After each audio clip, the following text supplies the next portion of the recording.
What's happening, guys? We've got a scan coming at you for March 1st. I'm going to try to get through everything. It's a lot. I've got a lot packed in here as fast as possible so I can get out of here and go check out the lake, the ice, and all that good stuff. Take a little ride and just get out of town. So first and foremost, if you guys wouldn't mind, please just like the video on YouTube and leave a comment with your key takeaway. I saw a couple people do it last time, but if you leave the actual timing, whether it's 4 minutes and 8 seconds, 16 minutes and 24 seconds, whatever it may be, if you type in, the exact time, 4:01, it will actually queue it up so that people can go through the comments, read your key takeaway, click the button, and then hear it. It also helps. I have a video person going back and checking out some of the key takeaways and kind of pulling those off so that we can make a decent video library so that, I know I repeat myself a lot, but, I don't know what hits home with you guys unless you tell me. So that's the idea. If you leave that comment, that key takeaway, that allows me to be able to expand on that next time. And as you'll see when we go through this, I took a few questions from Twitter as well. I had reached out for some ideas to discuss this week, but let's get right into it. First couple things. As you guys know, I like to give away a few things. So Gilbert Catino, you got the shirt. Just email me, webmaster@investorsunderground.com. James Miller, we are doing the Icon Meals for you. Icon Meals is what I use. And that is literally, what keeps me fueled each and every single day. Between that, working out, all of that comes together. It's going to make you a better trader because if you've got something off, you're not going to have enough energy to get this stuff done, especially in this market. So the more consistency that you have in your life, the more consistent you'll be as a trader.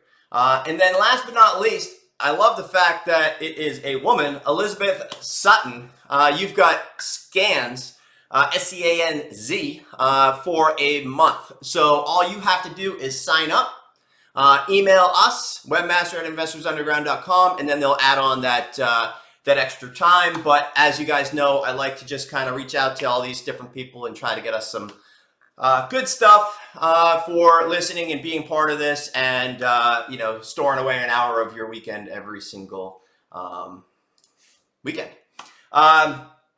So I posed a question on Twitter this week or today. I said, in trading, do you surround yourself with what you want to hear or what you should hear?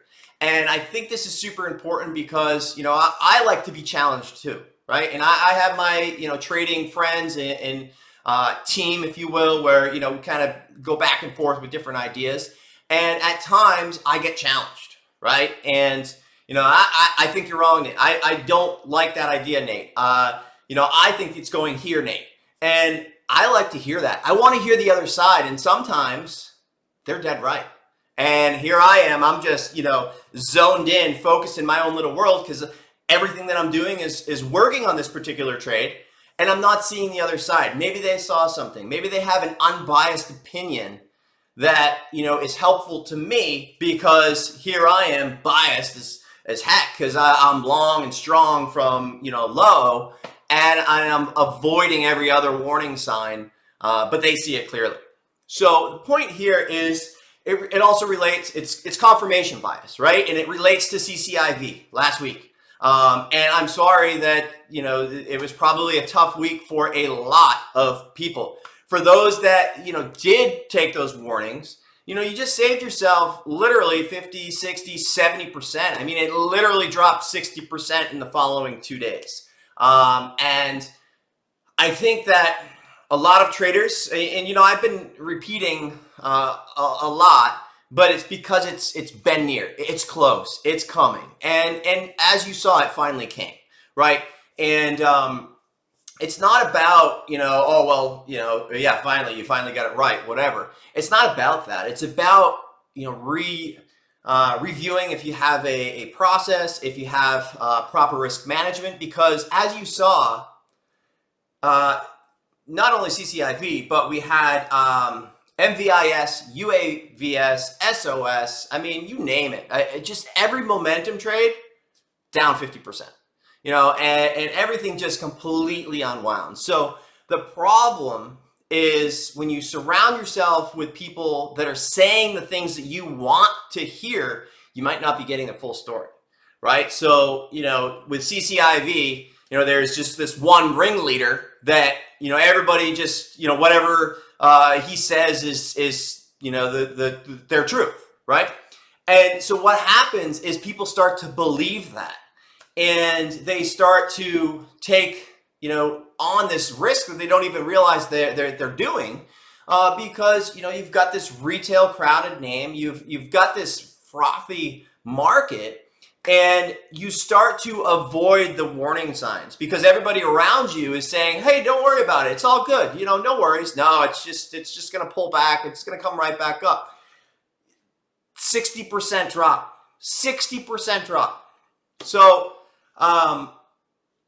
always get challenged. Always, never be too smart, never be too proud to have somebody challenge you in any sort of way. It's all about pattern recognition, which we'll talk about in a little bit, but look at the CLOV chart, CLOV, look at SNDL chart. Those were the two examples, as well as SPAQ, which is now FSR. They all did the same thing. That does not mean that they won't come back eventually one day. All I am looking into, all I'm interested in, is what is the short-term opportunity in this particular name. And if you compare all those charts, you'll see the same exact thing on CCIV, RIOT, and GME as soon as as recent as last Friday. So I hope that, I retook that scene about 4 times. I was trying to get my point across as clearly and as best as I could without bringing any of the other side, emotional side, just aggressive kind of tone or whatever you want to call it. I was trying to come across as polite as possible, despite some of the comments that were, which I don't really care, but that were coming at me online. And sucks for those people that had their confirmation bias to one side, and for those of you guys that left lots of comments, karma is a terrible thing, or it's a wonderful thing, actually. So what are we going to talk about for today?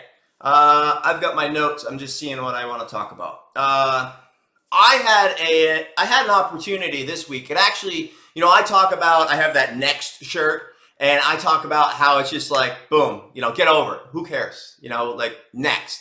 There's nothing that you can do today, tomorrow. There's nothing that you can do about making either a mistake or making a really good trade, a really bad trade, whatever. It's done, right? And so for me, I was about 30 minutes from literally doubling, a little bit less than double my year. 30 minutes away. If I took my dog for a walk, I would have doubled my year within less than doubled, but almost. But probably about 50, 60, 70% more within about 20, 30 minutes. And, that was a tough pill to swallow. Because I was there. And it's one thing to say shoulda, coulda, woulda, and had I just bought X shares and done this or that, you can always replay it and things like that. But I was sized. I had AMC to the huge. I had BB huge. I had GME, as you guys saw. I was buying the 43, 44, 45, 46.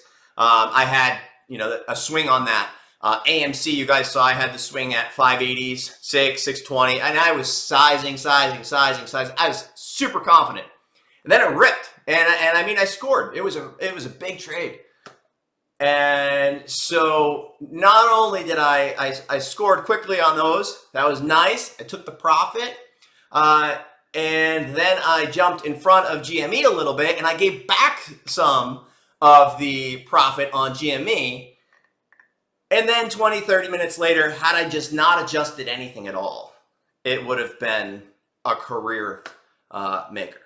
So that, to me, was tough. And I shared that experience with, members on Scan. I was like, I'm fine. Like, I'm totally reset. I'll be good tomorrow. But, that was the emotional roller coaster that I went through, because I literally, like, for the first time in my career, that was it. And it wasn't just I could have done this. I was there. I was sized. So, the fact of the matter is I reset and I refocused, and that next day got great opportunity. The following day, Friday, was, unbelievable opportunity.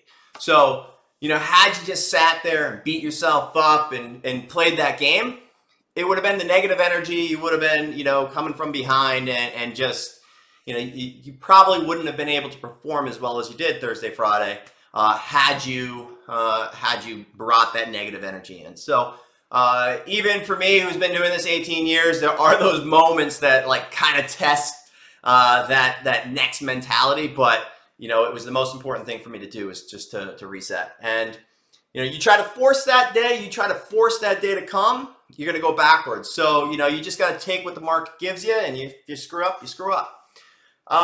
Where does your ideal stop?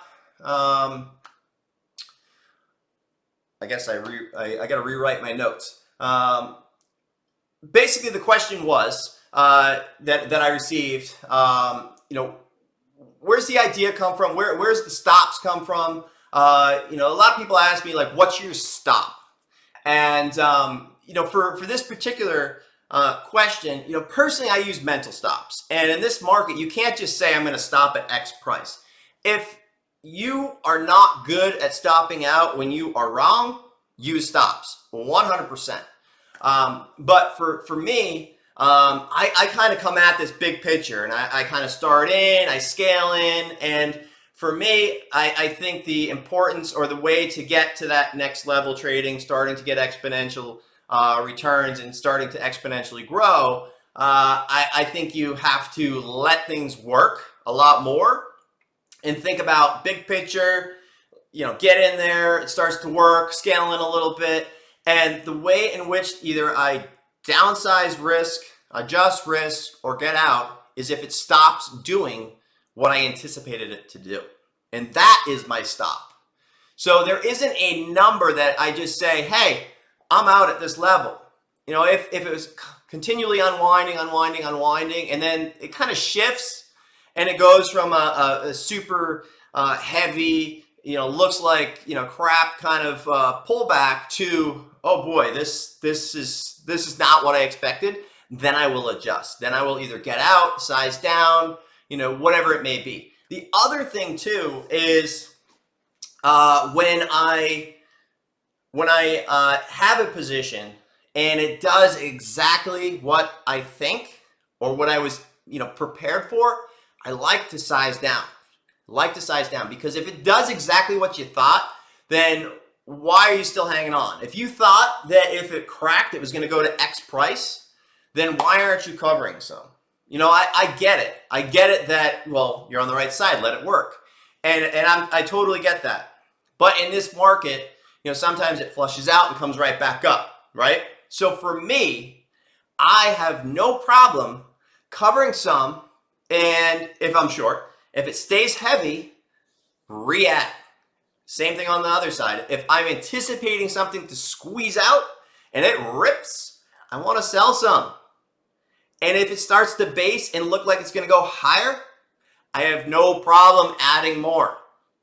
And that is the difference between, for me, a lot of, crazy P&Ls going back and forth, because, in the event that it's just that flush out and comes back, it also saves you on situations where it's traps, right? A lot of times you saw on GME, there's a lot of traps. And there's traps all around the market.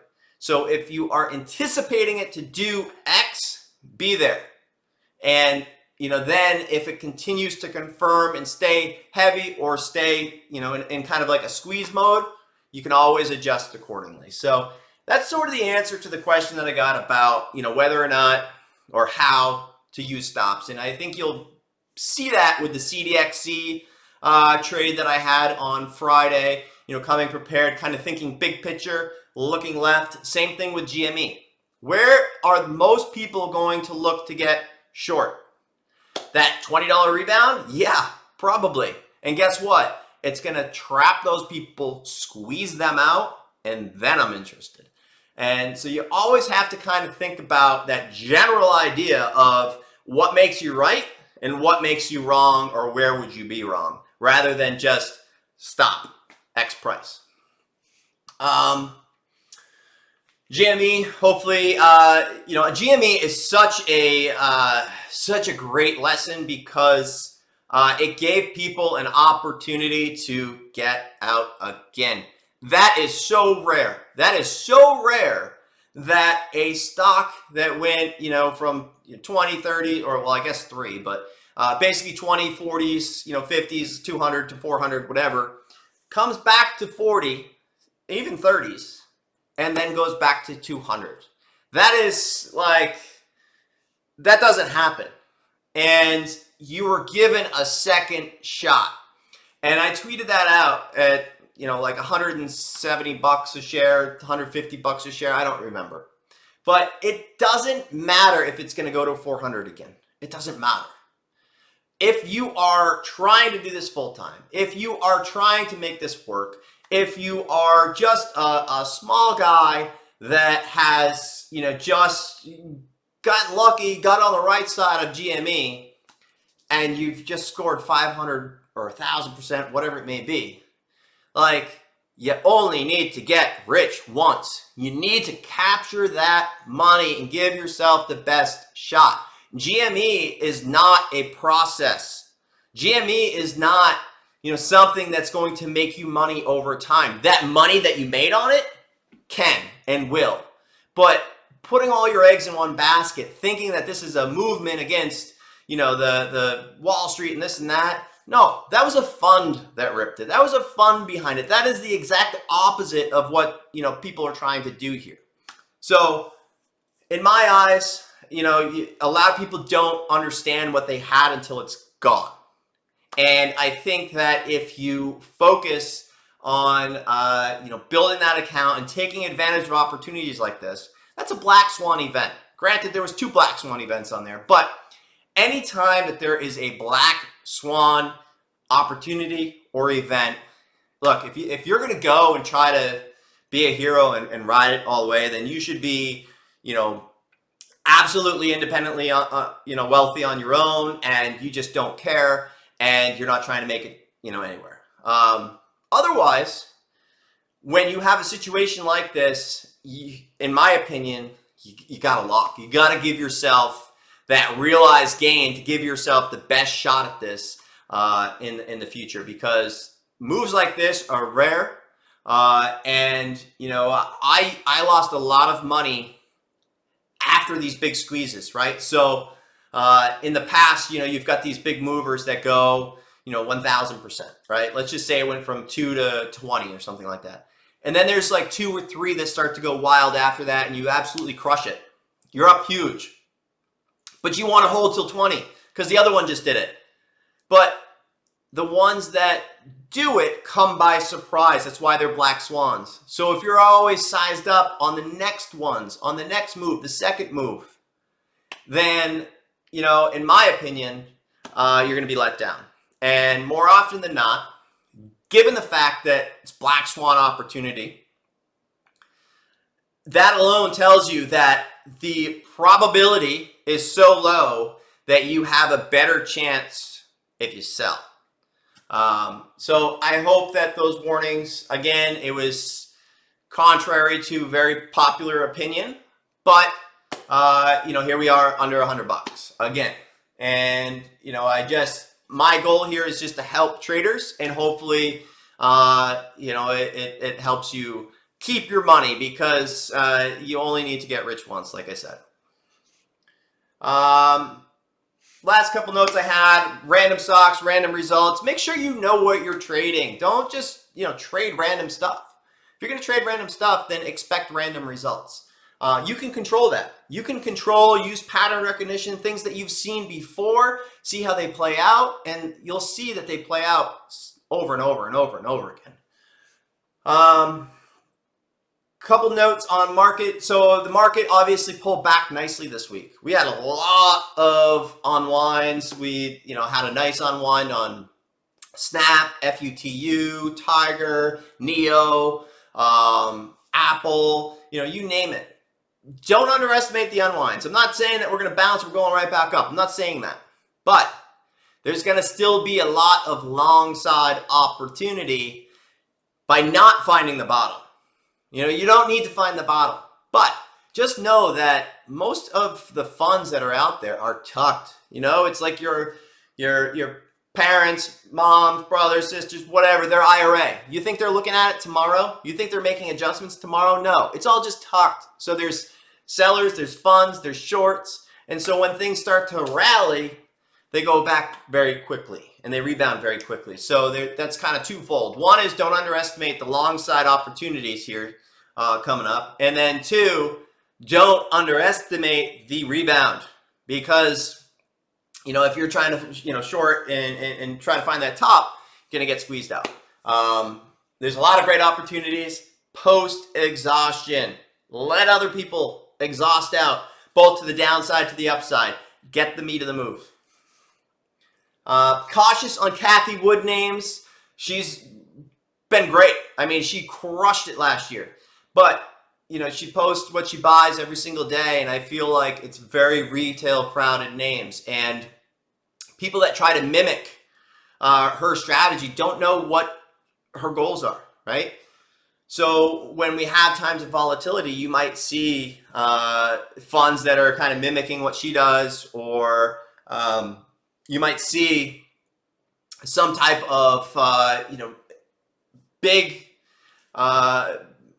more volatile than normal moves on some of the ones that she's highly concentrated in, because other people are likely concentrated in them. Just like NNDM, or, we've had VUZI coming up, things like that. Be aware of that, because we saw that happen a lot with icon names and Ackman names back in the day, when they just could do no wrong and everybody just kind of mimicked whatever they were doing. And then when things hit the fan, you don't know if they're hedged. You don't know what they're, maybe they don't care. Maybe they're fully hedged for that downturn, whereas you're not, and you're not expecting that unwind. You've got all these people margined out on leverage, and they've forced exits. So be cautious of that. Last but not least, social outreach. I asked a question this week on Twitter. What would you guys like to hear on this video tonight? So for the first one, I'd like to know how you figure an all-day fade like NCLH the other day versus something that may bounce back. You called an all-day fade in the room, and it was amazing. And so for me, it's really about market froth and how far it's gone from, or how far it's run from its consolidation spot. So if you think about, drawing lines left and right, and where, it starts to break out of this big consolidation, these big names, most time can't maintain a parabolic move because they're just too big. Doesn't mean they can't make one. But as they start to extend and extend and extend, that first sign of weakness that stays heavy past 9:45, 10 a.m. is the days that you're going to have those profit takers and locking in throughout the day, and that's kind of where my focus is on things like that, like Snap and Neo and all those.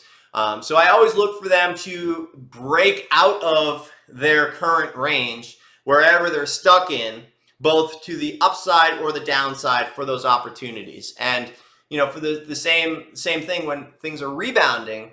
How do you call an all-day breakout, right? It's when it starts to break through that prior resistance and it starts to expand its wings. So next one, trading psychology, keeping your head in the game after a big loss, risk management, position size, and scaling in and out of winners, and letting a big win get away. Kind of hit upon that above or before, like even letting a big win get away for me. It was tough, but you just have to deal with it, and there's nothing you can do about it, except be better, learn from it, and focus on the next trade. You're only as good as your last trade, and the only thing that you can do is focus on the next trade. It's just like football, just like the Patriots and their whole, what they do. It's always focused on the next team, the next game. Same thing, Brady, obviously Buccaneers now. It's never, dwelling on the past. It's never skipping forward a week. It's always the next game, the next opportunity. And, for them, it's, get to the Super Bowl. Okay, that's great, but we can't get there without the next game. So it's always focus on the next trade.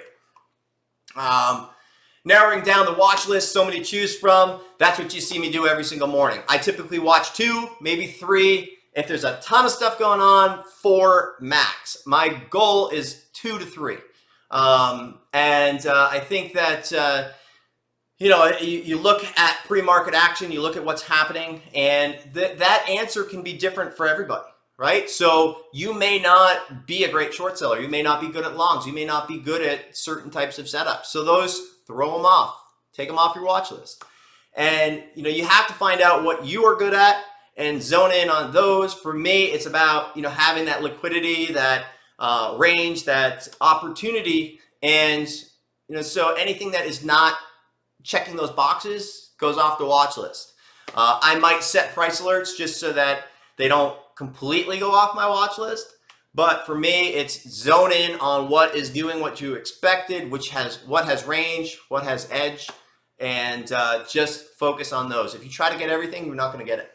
So that's why I have a couple, I have more on watch list than I trade, just because I'm trying to, kind of get every different type of trader style. I think it's great how you mentioned in one of your morning broadcasts how it's important to leave a bit of a buffer from the entry level and just adjust the risk accordingly to the range of the stock in play. I know it might not come across as important, but it did the trick for me. That is exactly the point with me asking you guys to leave key takeaways. And so, we hit upon that today, but it's a great example of, give yourself that room, and you give that yourself the room to be wrong. And as the trade starts to go in your direction, that's when I start to scale. It starts to confirm under here, starts to confirm under here, and that's how I scale. If it stops and it starts to kind of grind and go the other way, I can either take it all off or I can adjust depending on the risk, the trade, the volume, and how it looks at that current time. So let's get into Sunday scan. All right, guys. So first and foremost, as you guys know, these are not buy or sell recommendations. These are my ideas, what I'm looking to do. I am sharing them with you guys in the hopes that you are able to learn from these opportunities and my plans in order for you to be able to potentially make or trade on your own. And, for those that this might be your first time joining us, the goal of IU, the goal of what we do, we don't give buy or sell recommendations. We don't tell you what to do. We are a community of like-minded traders coming together, watching the market, acting as if, we're a scanner of the markets, the best eyeballs all around, and putting those ideas in one place. And that's what we do. That's what our goals are. Everybody's at different levels, but, if you are looking to be told what to do, then we're not the place for you. If you're looking to, develop a strategy, a process, understanding, what makes things a good trade, seeing people, make these decisions in real time, then yes, our community may be for you. Let's get right into OCGN. OCGN was a great breakout on Friday. I did not participate. I saw it early. But I was looking at UVXY and a few other ones, which ended up being okay. But clearly OCGN was the better play. We have a situation where it pretty much exhausted out all of the longs. We've used that word a lot, exhaustion, exhaust out. And, to kind of see what that looks like, you've got this point where it's fading, and it exhausts out all the longs. It takes out all the stops. It makes everybody say, you know what? I'm done with this thing. And as that drop comes, they pretty much buy it back up. And now anybody that's left is probably just a long-term holder, somebody that's not really price sensitive. And, you know, then you see how clean and how quickly it can rebound. So I would be looking for them to exhaust out the shorts to the upside. So ideally, I like to look left, right back to maybe 1080, 11 range would be ideal. I don't know if it could get there, but that would be ideal. More than likely, maybe a 1050 push and fail. But if not, watch higher the better. Ideally, pushes into the 1080, 11 mark, and then starts to fade off. What that would look like is just like CDXC, where we had that opportunity on Friday again. You can see that it was nice squeezer over VWAP, and then we ended up coming back and pretty much retesting that same level, you know, plus or minus 50 cents. It doesn't, I'm not just putting that here in hindsight just to, you know, make it look good, but, you know, in this general area, you can see that there was a top over here, a top over here. It blew through it, but then it came right back, consolidated. That is the area of the most consolidation, the kind of the point of max volume or interest, right? So as it comes back and tests that and fails, we have that opportunity. So we also, on Friday, there was a newsletter that came in right at the top. So a lot of times newsletters shift the flow because it takes it from a natural moving name to a sort of a manufactured breakout. And when they buy at the wrong spot, all those new buyers are looking for the exits. So that's what I kind of mean by a manufactured breakout, something that wouldn't have happened otherwise, but based off of, you know, somebody saying something, you know, a bunch of people all doing the same thing, you get that free look. I call it a free look. You get to see what would have happened, you know, maybe over the next 20 minutes, half hour, hour, but you get to see it in the next minute, right? You get to see exactly, you know, what happened or what would have happened in a very compressed time frame. So next would be FSR. FSR, I tried a little bit. I figured it would come back, and it did. But you know, there wasn't really a trade for me into the close. So I started into it just to kind of get a feel for it and just start to develop the key levels, just like I do every single day. But it wasn't really a scalable or a size trade. Just by drawing a couple quick lines, you can see the key levels that I'll be looking at on Monday. Ideally, we open up higher than this. I feel like they squeezed everybody out. I feel like it was a pretty aggressive week. You know, gapped up, trapped, and then squeezed, and then, you know, you end up having those couple extra bucks that just are you know, related to short cover. And, you know, to give you an example of that, you had CDXC just the day before. You can see it's a breakout name. Started to break out, and it probably had squeezed out and was probably topped at 14, you know, 12 to 14, but somebody got a little too aggressive, too much, too soon, and they worked them out. And then you can see that it ended up coming back and, you know, pretty much right back to that 17, 16 level where it was kind of basing through most of the day, consolidating before that squeeze came in. And then it came all the way back down to actually right where that first squeeze started to happen. So you can kind of draw that line across and see that it went right back to that 14 level. So point here is that with FSR, maybe a similar situation where too many people got on the wrong side. Normally it doesn't have this much range. So, you know, they say, oh, it's up $3 or $4 today. It never does that. You know, it probably should fade. And then they get squeezed out for an extra $2. So I want to be prepared for a weak open, and then I would probably be looking at, you know, 27.50s over and under for that fail versus these 28 levels. Otherwise, hopefully we gap up and we continue to go 28, 29, 30 or something like that. At which point I'd be looking for failed follow through momentum. I'd be looking for 9:45, 10 a.m. fails. If it stays over VWAP, I don't want to short it. UVXY. UVXY, the key takeaway I think here, beyond even the trade, is just that, you know, you never know where you're going to pick up ideas from. And I was just, you know, scrolling through Twitter and got some ideas this week, and I forget how to pronounce his name, so I'm not even gonna try it because I'll end up killing it. But he was short TQQQ, and it reminded me, hey, market's super volatile. I should be watching the VIX, UVXY, etc.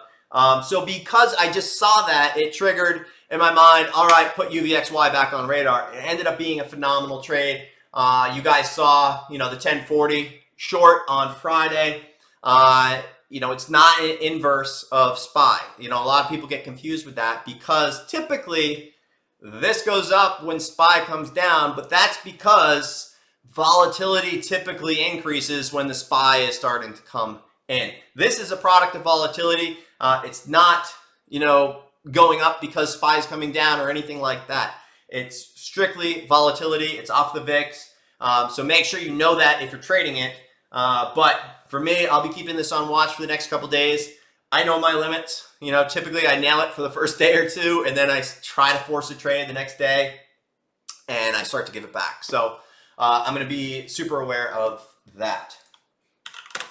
BAC, I'm going to be watching. Higher the better, potential fail follow through. Or if we have a weak open, I'd be watching for rally. You can see higher than average type of range candles. That's what I care about. I don't care about stocks every single day just because they were good in the past. I care about the volume, the liquidity, the opportunity, the range, and then I move on until they come back on my radar again. So I'm watching this one for either a reactive trade off of a flush and rebound, or gap up, 35 push, and then maybe, you know, fade off. It's hard to make a call right now because we don't know if we're going to gap up 500 points on Monday or gap down 500 points, right? We're in that market where, you know, you could have all these ideas and, you know, it could be crushed with, you know, depending on which way the market opens. So in my opinion, you should have your sort of shopping basket. Which ones, if we do go down 1,000 points, would be on your shopping list? Which ones do you think have maybe broke out too much and maybe run too much and continue to go and are due for a pullback? And in that event, in the event that we have a 1,000 pullback, you know, maybe you'd be leaning on those. Next section, failed follow through, CDXC, higher the better. I think a lot of longs are now trapped. It went from a complete short squeeze, shorts total wrong side, to now we've got a bunch of bag holders. I could see this continuing to pull back to at least 12, ideally. So in my mind, I would love to see some type of push back up towards 15s, let it fail, and then start to take that trend back down. CCIV, pretty perfect so far.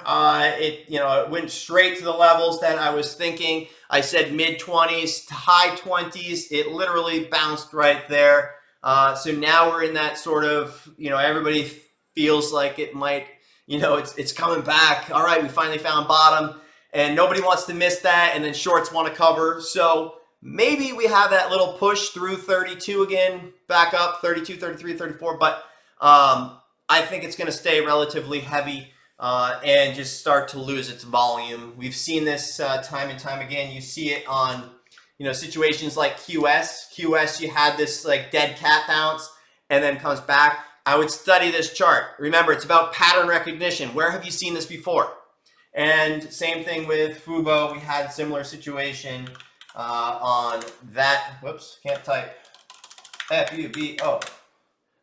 Where it came in and starts to rebound. Now this one had a super high short percentage interest, so it ended up having this second leg because it was thrown into that GME, AMC, BB type index where anything that had over 50% short interest was starting to get bought. So maybe not as good of an example, but I would study this QS chart and check it out and compare it to CCIV. Where have you seen this action before? Compare it, review it, watch it, and a lot of times you'll see that it is very similar. So at this point, I think it's got to squeeze out a little bit of the emotion to the upside, make people think it's going to break out, and then you'll see it start to come back under 30. WKHS, higher the better. This is one of those Cathy Wood type names where I think everybody's just buying because she added. I'd be cautious of it. I think that we could see it under 10 in the near term. I'm going to be looking for pops to continue to fail. It's been a good trader lately. There was a headline that wasn't really even a headline, but it did move the stock. But as you saw on Friday, the reality came back. So I would like to see this have some upside, but then look to join and pretty much use VWAP as sort of my risk. You have to be aware, though, that there are headline potentials here. You might want to watch your sizes, build that into, okay, if I'm super wrong and it swipes up a buck, am I okay? And if the answer is no, then maybe it's a good avoid. QS and FUVO, higher the better. Hopefully they both base, but once they start to get heavy again, I think we'll start to see a slow, steady unwind. And last but not least, XPNT ended up coming in after hours. This was a great opportunity on Friday. This was a perfect example of a stock that was super, super thick, looked like crap, completely, started to unwind.